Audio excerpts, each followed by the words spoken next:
Kalian masih ingat kan tentang apa itu proses peradangan atau inflamasi yang tumor kalau rubor dulur fungsi lasea ya? Kita lihat dulu videonya sebentar. Kita semua pasti pernah mengalami yang namanya luka. Tapi, apakah kalian penasaran bagaimana luka bisa sembuh dengan cepat? Anggap saja kalian sedang mengatur beberapa berkas berupa kertas dan ups, tiba-tiba tangan kalian tersayat. Bagaimana cara tubuh kita mengatasi begitu banyak bakteri di sekitar kita yang bisa saja masuk melalui luka tersebut?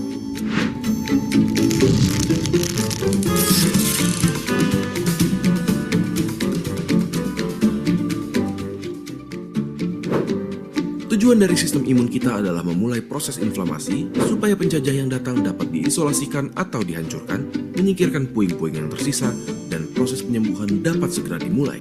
Anggaplah suatu bakteri masuk ke tubuh kita melalui luka. Makrofag yang sudah siap di area tersebut akan mulai menelan bakteri-bakteri yang berusaha menyerang. Hampir secara langsung, sekelompok sel bernama mast cells atau sel mast yang mirip dengan basofil mengeluarkan zat kimia bernama histamin. Zat ini memicu dilatasi pembuluh darah di area tersebut sehingga jumlah darah yang menuju area itu akan meningkat. Yang berarti jumlah sel darah putih yang datang ke lokasi pun meningkat. Histamin juga mempunyai efek meningkatkan permeabilitas kapiler, yang berarti pori kapiler tersebut akan melebar dan sel darah putih lainnya dapat keluar dari pembuluh dengan lebih mudah, membantu teman seperjuangannya yang sudah bertarung terlebih dahulu. Selain itu, akan terjadi reaksi yang bernama pembengkakan.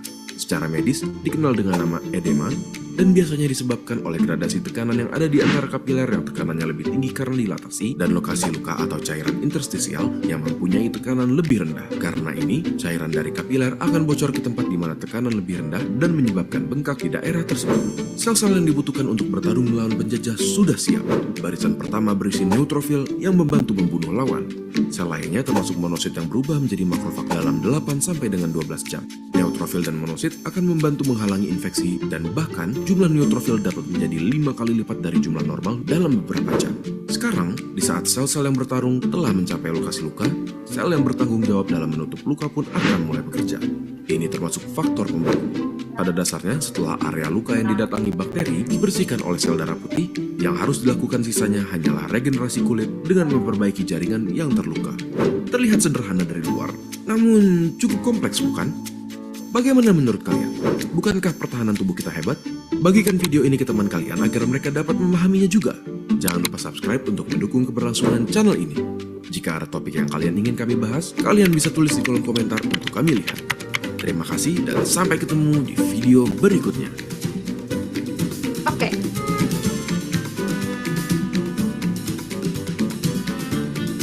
Ya, oke ya. Jadi sekali lagi ini cuma sekedar mengingat aja ya, karena kata untuk belajar itu bisa berbagai cara sih sebenarnya. Mungkin ada di antara kalian yang tipikalnya visual, sulit untuk membaca teks, jadi lebih paham kalau misalnya bentukannya kayak video animasi begitu ya.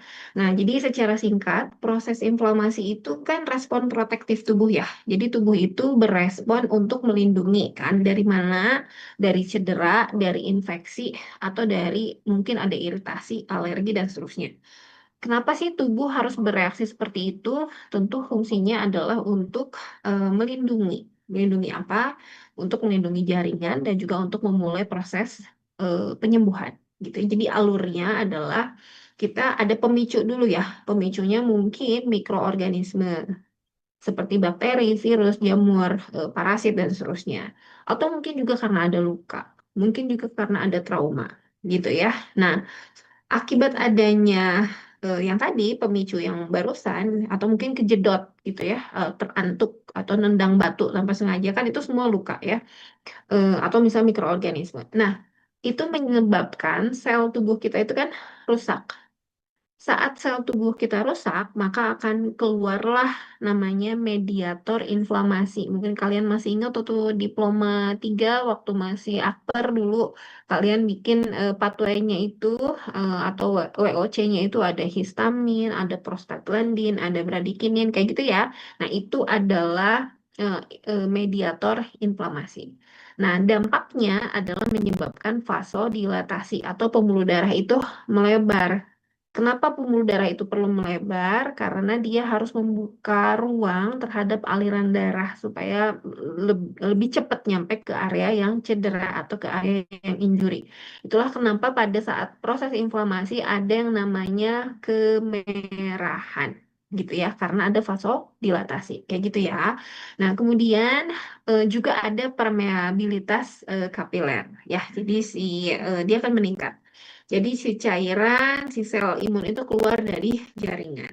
Nah, kemudian nanti juga ada sel darah putih dengan berbagai nama ya, sepupuan semuanya ya, neutrofil, basofil, eosinofil yang kayak gitu-gitu, makrofag dia nanti datang juga ke lokasi cedera untuk melawan siapa? Melawan si pencetusnya saha ieu, mikroorganisme nanaon gitu ya. Baru setelah itu nanti sisa-sisanya dibersihkan, barulah terjadilah proses pemulihan. Jadi tanda klasik dari inflamasi kamu nggak boleh sampai lupa, yaitu merah, panas, bengkak, nyeri. Kadang fungsinya terganggu. Ya, jadi inflamasi itu it's a normal thing, sesuatu apa namanya, hal terindah yang Allah berikan kepada kita gitu. Ya, dia bukan musuh. Memang seharusnya secara fisiologis itu terjadi sebagai bagian dari fungsi protektif atau melindungi gitu ya. Nah, kalau kebablasan inflamasinya atau hayuh datang wae alias kronik, nah itu baru masalah klinis gitu ya. Oke, next. Ini tadi sudah dijelaskan, Bu Argi nggak akan menjelaskan ini lagi. Nah, sekarang kita masuk ke kekebalan. Ada kekebalan innate sama adaptif. Kita lihat dulu aja ya. Ibu play. Our body has a powerful army that protects it from various types of threats. These threats can come in the form of mechanical injuries, the entry of germs, or the entry of other foreign particles like dust. This personal army is called the immune system.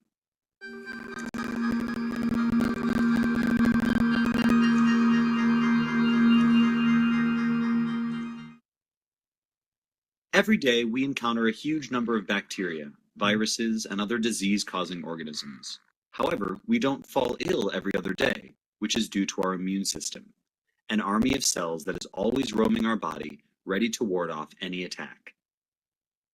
The immune system can be broadly divided into two parts, innate and adaptive immunity. Innate immunity, or non-specific immunity, is the body's first natural defense to any intruder. This system doesn't care what it's killing. Its primary goal is to prevent any intruder from entering the body, and if it does enter, then the immune system neutralizes this intruder. It doesn't differentiate between one pathogen and another.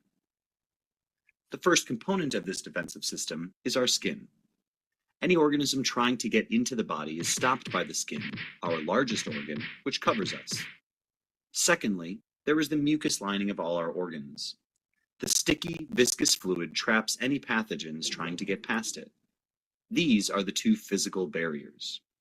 However, we also have chemical barriers, such as the lysozyme in the eyes or the acid in the stomach, which can kill pathogens trying to gain entry. The genitourinary tract and other places have their own normal flora or microbial community. These compete with pathogens for space and food, and therefore also act as a barrier. The next line of defense is inflammation, which is done by mast cells. These cells are constantly searching for suspicious objects in the body. When they find something, they release a signal in the form of histamine molecules. These alert the body, and blood is rushed to the problem area. This causes inflammation and also brings leukocytes, or white blood cells, which are soldiers in our body's cellular army. Once they come, all hell breaks loose. Sometimes, however, the intruder may not be a germ, but rather a harmless thing like a dust particle. The body still causes a full immune reaction to this intruder, which is how allergic reactions occur. In the fortress of our body, the leukocytes are VIPs. They have an all-access pass to the body, except, of course, to the brain and spinal cord. Our leukocytes come in many types. Those that belong to the innate system are the phagocytes. These cells can either patrol your body, like the neutrophils, or they can stay in certain places and wait for their cue. Neutrophils are the most abundant cells. They patrol the body and can therefore get to a breach site very quickly. These cellular soldiers kill the infectious cell and then die, which leads to the formation of pus. There are also the big bad wolves, or the macrophages. These cells are like hungry, ravenous monsters who simply engulf unwanted pathogens. Instead of roaming freely in our blood, they are collected in certain places. These cells can consume about 100 pathogens before they die, but they can also detect our own cells that have gone rogue, such as cancer cells, and kill them too. Beyond that, we also have the natural killer cells. These cells can efficiently detect when our own cells have gone rogue or are infected with, say, a virus. NKCs detect a protein produced by normal cells called the major histocompatibility complex, or MHC. Basically, whenever a cell isn't normal, it stops producing this protein. The NKCs move around constantly, checking our cells for this type of deficiency. And when they find an abnormal cell, they simply bind to it, release chemicals, and destroy it.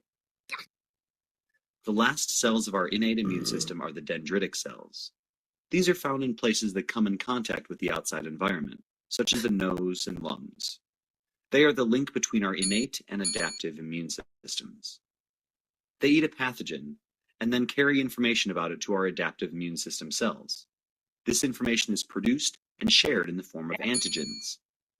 Antigens are the traces that pathogens leave behind. They are molecules found on the surface of pathogens that can be detected by our adaptive immune system for recognition. The dendritic cells pass on this information to our T cells. However, macrophages can also perform this function. Now, there is also the adaptive or acquired immune system. This system is more efficient as it can differentiate between different types of pathogens.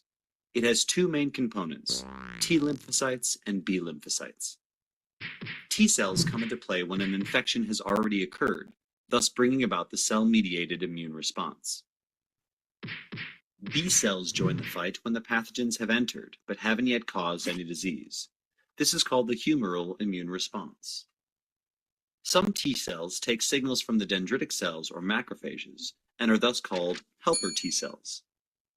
They perform two key tasks, forming effector T cells, which are basically cells that cycle through the body and call in the cavalry, namely other white blood cells. Helper T cells also form memory T cells, which keep a record of this antigen for future reference. Sometimes, some cells of our body know that they have lost the battle. They have become heavily infected with pathogens, so there is no hope left for them. At this point, the immune system brings out the cytotoxic T cells. These cells rush over and perform a mercy killing for the infected and dying cell. Furthermore, we have the B cells. They produce chemicals called antibodies, which fit on the antigens of pathogens, much like how a lock and key fit together. These antibodies crowd around a pathogen and act like tags. They signal the macrophages to come and kill the marked pathogen. B cells also produce memory B cells when they encounter an antigen. The B and T memory cells jointly maintain a record of all encountered infections, and thus strengthen and solidify the body's immune response to these infections in the future. Our innate response is quicker, though non-specific. It gets into action within hours and is pretty strong. However, when things get out of hand, the innate system calls for help from the acquired immune system. This system can take days to mount a response, but the next time we encounter that pathogen, it won't make us get sick. In short, every day that we spend being healthy is all thanks to our immune system, so it definitely deserves our respect. Oke. Tadi menggunakan bahasa Inggris ya, nanti Wari kasih juga titipkan apa PPT-nya. Jadi yang dimaksud dengan innate immunity itu respon yang sifatnya tidak spesifik ya. Artinya apa? Begitu ada ancaman, baik itu karena cedera, karena luka, karena iritasi, karena masuknya mikroorganisme yang patogen, virus, bakteri, jamur, parasit, dan seterusnya, ancaman ya, tubuh itu langsung bereaksi, nggak mikir dulu apa jenis kumannya. Reaksinya dari mana? Contohnya dari sel fagosit. Kayak apa? Neutrofil, makrofag. Dia langsung melakukan fagositosis gitu ya, langsung dimakan tuh si mikroorganismenya atau kumannya itu langsung dia makan. Terus ada juga natural killer cell, kalau kalian perhatiin tadi ya. Sesuai dengan namanya, sel pembunuh alami gitu ya, natural killer cell. Dia membunuh sel yang terinfeksi. Jadi kalau ada sel dalam tubuh kita yang cacat, sel dalam tubuh kita yang sakit, dia langsung dibunuh sama si natural killer cell ini. Gitu ya, sama si sel fagosit ini. Responnya cepat tapi nggak mengenali musuh secara detail. Jadi dia anggap semuanya sama. Makanya dibilangnya kekebalan yang non-spesifik. Nah, yang berikutnya ada lagi namanya adaptive immunity. Ya, itu namanya termasuk ke dalam respon yang spesifik. Jadi tubuh itu mengenali antigen tertentu, sama seperti konsepnya vaksinasi. Kamu dimasukin vaksin yang berisi antigen yang sudah dilemahkan gitu ya, masuk ke dalam tubuh. Tujuannya untuk apa? Supaya sel B dia membentuk antibodi yang sesuai dengan kumannya. Jadi suatu saat misalnya kamu ditetesin vaksin polio lewat rongga mulut, karena si vaksin polio ini penularannya memang oral fekal. Jadi cara dimasukinnya pun melalui mulut, bukan cara diinjeksi, kan gitu ya. Nah, pada saat tubuh kita, saat kita kecil itu dikasih vaksin polio, maka tubuh kita, sel B itu akan memproduksi antibodi yang spesifik untuk melawan virus polio bisi suatu saat masuk ke dalam tubuh kita. Gitu ya. Nah, si sel T, dia fungsinya mengatur respon imun dan juga membunuh sel yang terinfeksi. Jadi sama kayak natural killer cell, tapi kalau natural killer cell mah milih-milih nggak pakai kriteria inklusi gitu loh ya. Kalau si sel T mah kayak gitu. Nah, jadi suatu saat kita terpapar lagi sama virus yang sama, maka tubuh kita itu sudah punya antibodi yang spesifik untuk melawan virus polio.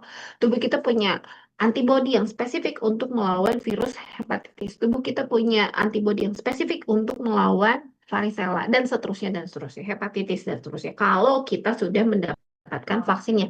Jadi ini mah respon yang nuansanya spesifik. Jadi antibodi polio untuk melawan virus polio, antibodi hepatitis untuk melawan virus penyebab penyakit hepatitis gitu ya. Jadi kayak lock and key. Jadi saya si anak kunci sama kuncinya.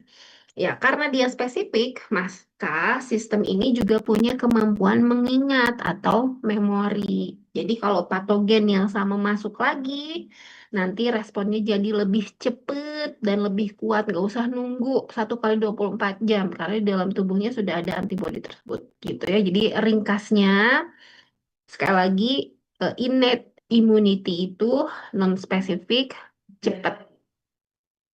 Kalau adaptive immunity, dia sifatnya spesifik, lebih lambat di awal, tapi dia punya kemampuan memori di save as gitu. Jadi suatu saat nanti ada lagi yang persis kayak gituan, dia reaksinya bisa jauh lebih cepat gitu ya. Kenapa yang pertamanya lambat ya? Kan dia harus bikin dulu antibodi yang spesifiknya gitu ya.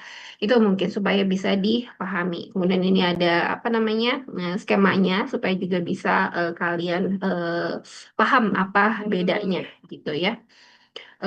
Ini tabelnya, jadi yang termasuk ke dalam innate immunity atau pertahanannya atau kekebalan yang sifatnya non-spesifik itu ada dua, yaitu pertahanan garis pertama dan pertahanan garis yang kedua. Pertahanan garis pertama itu contohnya permukaan kulit kita, membran mukosa, sekresi dari kulit kita, dan juga seterusnya gitu ya. Nah, kalau yang second line of defense atau pertahanan garis kedua itu tadi fagositosis gitu ya. Kemudian respon inflamasi, demam itu bagian dari proses kita melawan sebenarnya. Kalau di situ tetap aja juga nggak bisa teratasi, maka kita masuk ke pertahanan yang terakhir, yang sifatnya spesifik gitu ya. Makanya dia kekebalan adaptif. Ini yang bergerak nanti udah jenderal perangnya ya, udah ada limfosit, ada antibodi, ada juga memory cell, kayak gitu ya. Oh ini nggak usah, itu mah PPT buat mahasiswa kelas reguler gitu ya. Kemudian Bu Argi juga akan men-sharekan video tentang lupus supaya kalian juga lebih paham dari apa yang sudah dijelaskan sama teman kalian tadi ya. Mulai dari pertama. Durasinya seberapa menit? 2,5 menit. Yuk.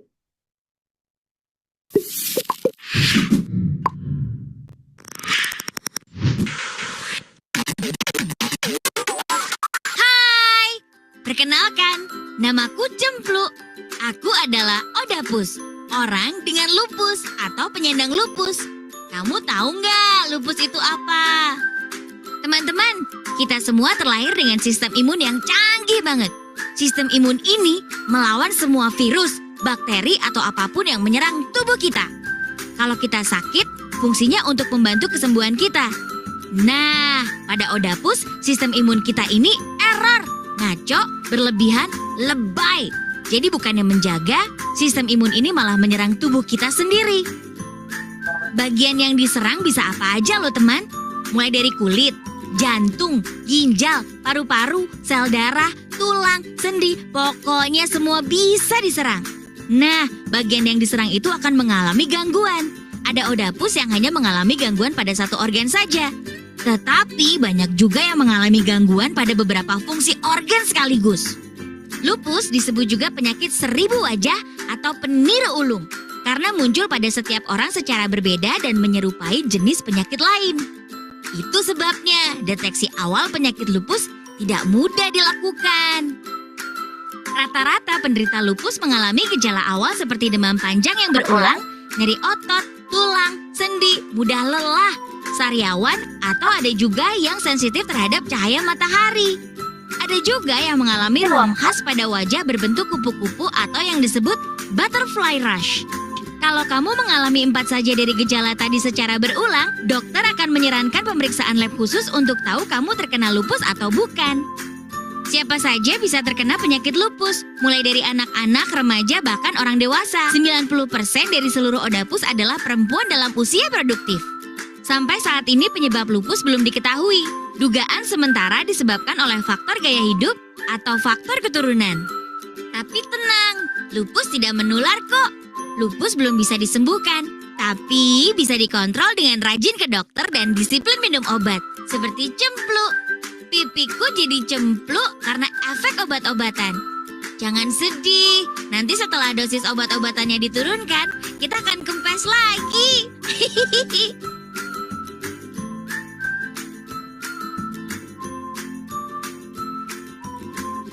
Oke, ya, ini terkait dengan lupus ya tadi ya. Ya. Oke ya, jadi SLE atau kita singkat aja sebagai istilahnya adalah lupus itu sekali lagi adalah penyakit autoimun ya. Artinya sistem imun yang harusnya melindungi tubuh malah salah sasaran gitu loh ya, dan dia menyerang jaringan sendiri gitu. Nah, tubuh juga membentuk antibodi kan terhadap selnya sendiri, jadi terjadi peradangan di berbagai organ. Jadi kalau rheumatoid arthritis mah khususnya pada cairan sinovial di persendian gitu loh ya. Kalau lupus erythematosus mah ada S-nya sistemik. Berarti dia di berbagai lokasi gitu ya. Makanya dibilangnya sistemik lupus erythematosus.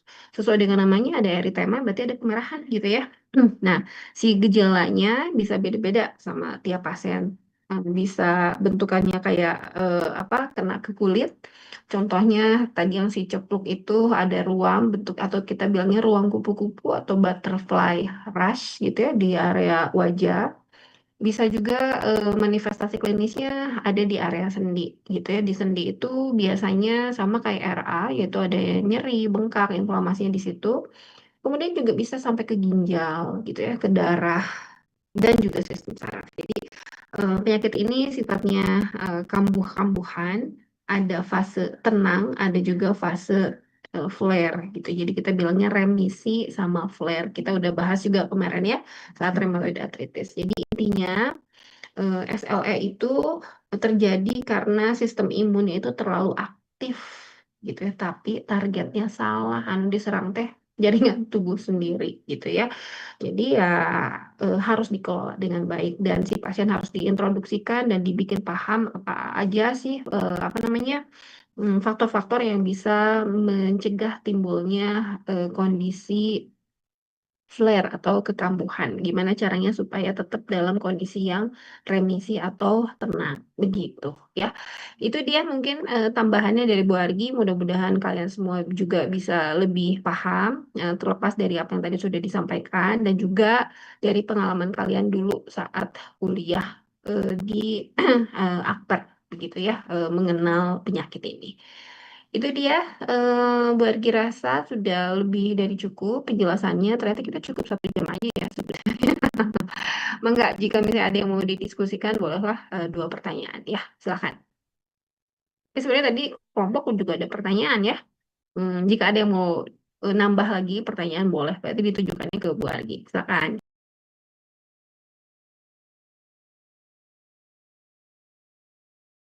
Ya, Ibu udah hitung 5 detik, nggak ada. Ya, baiklah. Berarti kita sudahi saja kuliah kita di Kepulauan Dewasa di siang hari ini.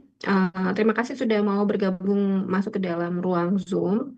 Kita belajar mengingat-ingat kembali apa itu penyakit lupus eritematosus, kemudian pendekatannya itu harus seperti apa, diagnosa dan seterusnya.